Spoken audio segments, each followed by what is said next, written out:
Marhaba, and welcome to Teen Tea Time, your home for junior golf in the MENA region.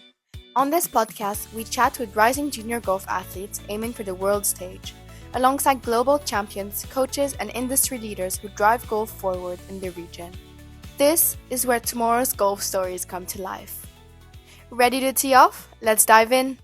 Hello, we're pleased to be with Adriano Otaegui, who is a Spanish-Emirati player who's been in the European Tour for 13 years with 5 wins. Very nice to be here with you guys. So we wanted to ask you a few questions. So we know you're going to South Africa today to go to a tournament next week. So we wanted to ask you, what's your routine? What do you do before a tournament? Do you practice? Do you go to the gym? So we just wanted to know to that because we practice a lot at home. We do some drills and some gyms, and we just wanted to know if you do something similar. The preparation is different on outside the tournament and during the tournament week. So yeah, as you said, I'm just going to the airport this afternoon, flying to South Africa. So my first 2 tournaments of the 2025 season are going to be in South Africa for the Nedbank Championship and then the Alfred Dunhill.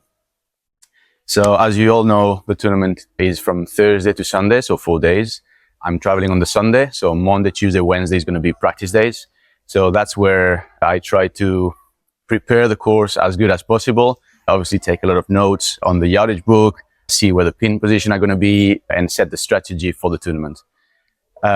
Usually Monday, Tuesday, I do a bit more of gym also prepare the body for the tournament. During the tournament week, it depends a little bit what time my tee time is. So if it's earlier, if it's later. Also, I think in South Africa it's going to be really very hot. So obviously there's a lot of energy you spend on the course. So you want to save as much energy as possible in the evening. Obviously have a good dinner, have a healthy dinner, go to bed early, because there's a lot of energy that you spend when it's very hot.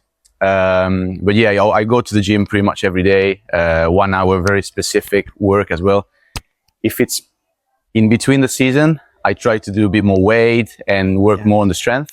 If it's during the season and during the tournament, I do more specific work such as mobility, such as stretching, core work. Yeah, we usually do mobility and core work as well at home. If your tee time is early, what do you do?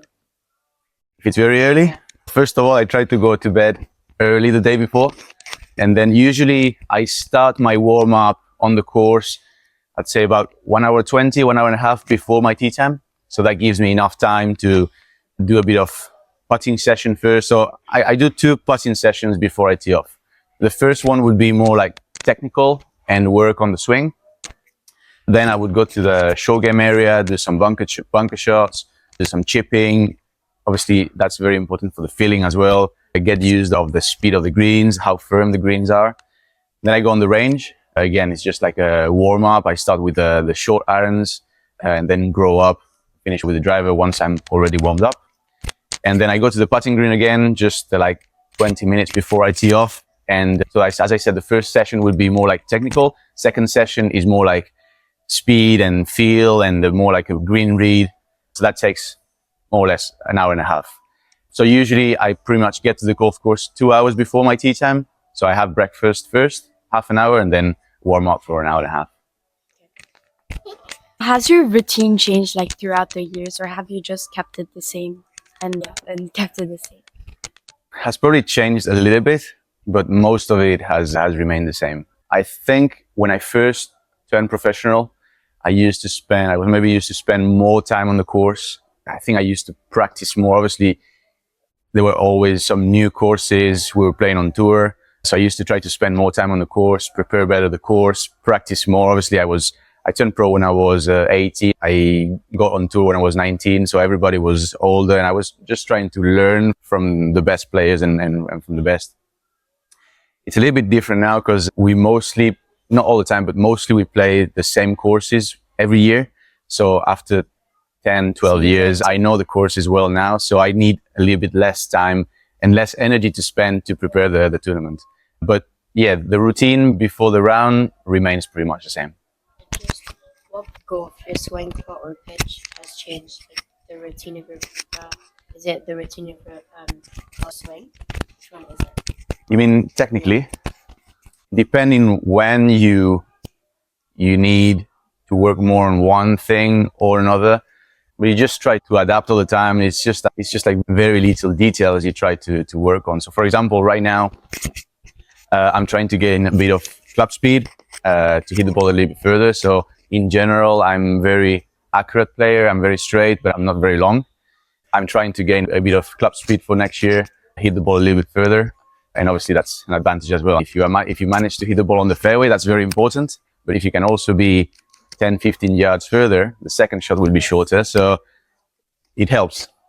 You said you wanted to make your drivers longer and your clubs longer. How will you make it happen? Yes, obviously there is a physical part of it, the gym. But at the moment, I'm working more on the technique. So I'm trying to take the club a little bit further from me on the top of the backswing, a little bit more vertical. Exactly. So the arc is bigger, and then you can create more speed on the downswing. This is also my coach told me to say, because I don't go up that much. Okay. Yeah, we're a bit the same then. My swing is like compact. So yeah, my arms and body are well connected. I guess that's why I'm straight. But in order to create more speed, you want to try to extend as much as possible and put your hands as far as possible from the body in order to create speed. But you'll get speed when you grow up as well, don't worry. So we know you're creating like a elite program for young kids in the UAE, and we wanted to ask how you're going to make it accessible for everyone, because I know not everyone is interested in golf. So I just wanted to ask like how you're going to make it accessible to all kids, like in schools or like in the UAE in general. Yes, we are working on it. Obviously, I have many ideas, but has to be done slowly. But I think my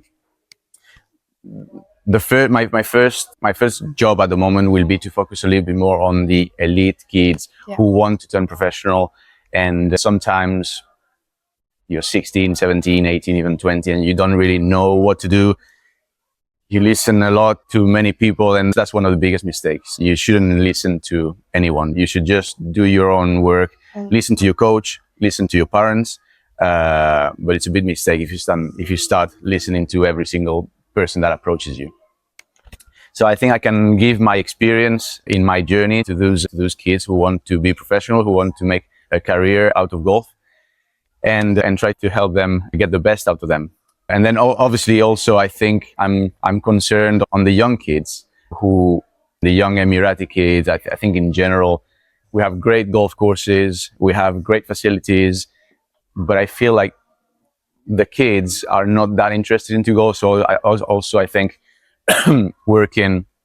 trying to collaborate with the schools, even with the clubs, with the local clubs in the UAE, which are mainly into football. I think kids under 10-year-old are still very much into football and stuff. So if we can also collaborate with them, even put some nets, build some putting greens in those clubs, and just get more people to play our sport. You said you want to make golf the #1 sport, so I think you're gonna try everything to make it. Right? Exactly, that would be my dream golf to be #1 sport in the UAE. Obviously, there's a lot of work to be done, but I think I love to see everybody playing, the small kids, also the parents, in order to get more kids to play and then to be able to have better kids when they grow up and to have potential champions. Like only target Emirati kids, like everyone, because we're really interested in this, like when it's gonna launch.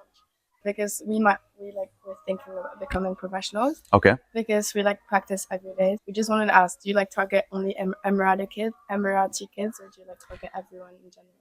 What is that there is a lot of, in Dubai, there's a lot of expats, young expats that play golf. In the case of Emiratis, I think that number is very small. I would love to see that number grow, but personally, I really don't care where you are from. What I really care is that you have the passion, you try for it, you are committed, and you have that hunger. I really loved your attitude, guys, when you approached me yesterday and said, "Oh, we have this podcast we want to do with you." I said, "Yeah, absolutely." And no, honestly, I really think you have a really good attitude, and anything I can do to help, I will do. And golf is quite an expensive sport, and given your mission to popularize golf, what's your plan to make it more accessible? As I said before, I think I'd love to have more kids playing into it. So I think working with the schools. Events? Like events for playing? Yes. I think the golf courses in Dubai at the moment are just so packed. So ideally we would need a couple of more golf courses, and then do some collaboration with the schools, with the public schools, with any schools, really get more kids into golf, do some events. Obviously, I think the Tommy Fleetwood Academy in Dubai is doing a great job, but we would need more of these academies to really... Sorry? The CH3 Academy. At the House Club Academy. Okay. They're doing a great job as well. I'm sure they do, yeah. They let lots of kids there? Yeah. Where do you normally practice at? We practice at Emirates Golf Club. Okay. But we used to play, our coaches used to be CH3, but then we stopped. Okay. They have a program in the Yeah. school, First Point, and like classes with them, like almost every day, and they go there. Yeah, that's great. All these initiatives to get more kids into our sport is brilliant.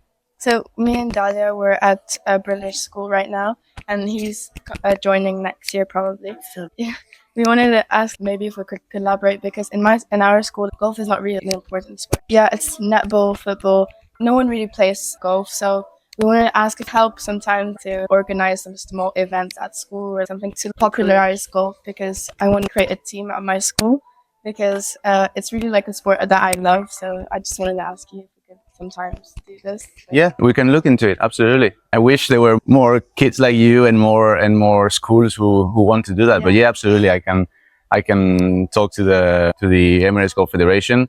If your school is interested, we can definitely get in touch and see what we can do. Okay. Make a team, try to give some scholarships and do something. Yeah. Yeah, absolutely. Okay. Thank you. Thanks a lot.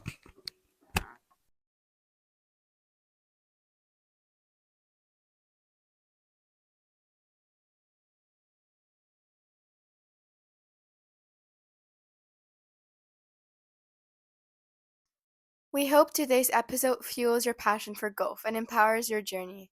Stay tuned for more success stories, tips, training strategies, and upcoming events shaping the future of MENA Junior Golf. Until next time, keep practicing, stay inspired, and ma salama!